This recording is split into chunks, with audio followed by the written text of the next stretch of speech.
গর্ভাবস্থায় কি বাঁধাকপি খাওয়া যাবে? হ্যাঁ, গর্ভাবস্থায় বাঁধাকপি খাওয়া নিরাপদ এবং এটি বেশ উপকারীও হতে পারে, তবে কিছু সতর্কতা অবলম্বন করা জরুরি। উপকারিতা: বাঁধাকপি বিভিন্ন পুষ্টিগুণে ভরপুর, যা গর্ভাবস্থায় মা ও শিশুর জন্য গুরুত্বপূর্ণ।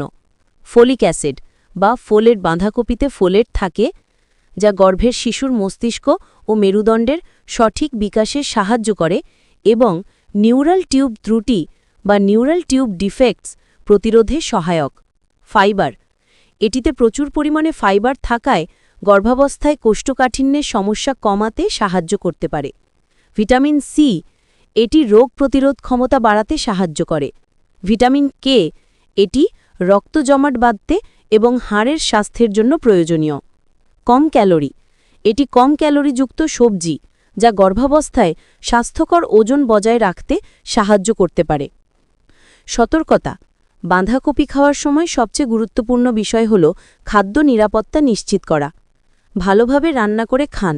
গর্ভাবস্থায় কাঁচা বাঁধাকপি যেমন স্যালাড এড়িয়ে চলাই ভালো।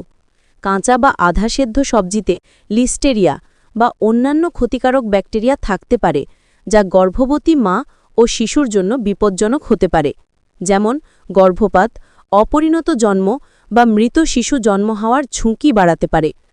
তাই বাঁধাকপি ভালোভাবে সেদ্ধ বা রান্না করে খান। পরিষ্কার পরিচ্ছন্নতা: বাঁধাকপি রান্না করার আগে পাতাগুলো খুব ভালো করে ধুয়ে নিন, যাতে কোনো ময়লা বা কীটনাশক না থাকে। পেটে গ্যাস: বাঁধাকপি কিছু মানুষের মধ্যে পেটে গ্যাস বা পেট ফাঁপার সৃষ্টি করতে পারে। গর্ভাবস্থায় যদি আপনার এই ধরনের সমস্যা বেশি হয়, তাহলে পরিমিত পরিমাণে খান বা সমস্যা বাড়লে সাময়িকভাবে এড়িয়ে চলুন। সুতরাং আপনি নিশ্চিন্তে আপনার খাদ্যতালিকায় ভালোভাবে রান্না করা বাঁধাকপি যোগ করতে পারেন। তবে আপনার যদি থাইরয়েডের সমস্যা বা অন্য কোনো স্বাস্থ্যগত উদ্বেগ থাকে, তবে যে কোনো খাদ্যতালিকা পরিবর্তনের আগে আপনার ডাক্তারের সাথে পরামর্শ করে নেওয়া উচিত।